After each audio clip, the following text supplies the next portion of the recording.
বিগত 2016 চনৰ পৰা যেতিয়া নাগৰিকত্ব সংশোধনী বিধেয়ক আছিলে এই বিধেয়ক হৈ থকাৰ পৰা অসম জাতীয়তাবাদী যুৱ ছাত্ৰ পৰিষদে এই নাগৰিকত্ব সংশোধনী বিধেয়কৰ বাতিলৰ দাবী কৰি আহিছিলে।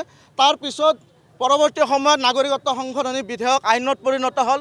এই বিজেপি চৰকাৰে সংখ্যাৰ জোৰত নাগৰিকত্ব সংশোধনী বিধেয়কক আইনত পৰিণত কৰিলে, কিন্তু আমি অসম জাতীয়তাবাদী যুৱ ছাত্ৰ পৰিষদে বাৰে বাৰে কৈ আহিছোঁ যে নাগৰিকত্ব সংশোধনী আইন কোনোপধ্যে অসমত বলবৎ হ'ব দিয়া নহ'ব। ইতিমধ্যে আমি দেখিবলৈ পাইছোঁ যে কেন্দ্ৰৰ গৃহমন্ত্ৰী অমিত শ্বাহ ডাঙৰীয়াই হওক বা প্ৰধানমন্ত্ৰী নৰেন্দ্ৰ মোদী ডাঙৰীয়াই হওক বিভিন্ন সভা সমিতিত কৈ আহিছে যে অতি শীঘ্ৰে অসমত কা আইন বলবৎ কৰা হ'ব।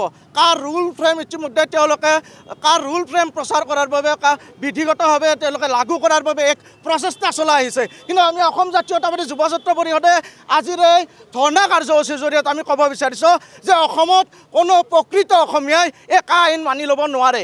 যি জাতিধ্বংসী অসমীয়া ভাষা বিদ্বেষী অসমীয়া জাতি বিদ্বেষী এই আইন কোনোপধ্যে অসমত লাগু হ'ব দিয়া নহ'ব। আমি এক প্ৰতিবাদী কাৰ্যসূচীস্থলীৰ পৰা অসমৰ মুখ্যমন্ত্ৰী হিমন্ত বিশ্ব শৰ্মা ডাঙৰীয়াক আমি সকীয়াই দিব বিচাৰিছোঁ।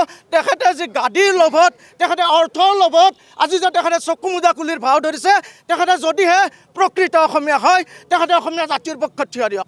তেখেতে প্ৰকৃত অসমীয়া জাতিৰ পক্ষত থিয় দি এই আইনৰ বিৰোধিতা কৰক আৰু অসমত যে আইন বলবৎ কৰিব নালাগে তাৰ সপক্ষে তেখেতে মত প্ৰদান কৰক।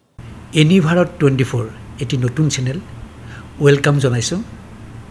এটাই কথা ক'ম, নিৰ্ভীক নিৰপেক্ষ আৰু নিস্বাৰ্থভাৱে কাম কৰক। আমি সদায় আপোনালোকৰ লগত আছোঁ। ধন্যবাদ।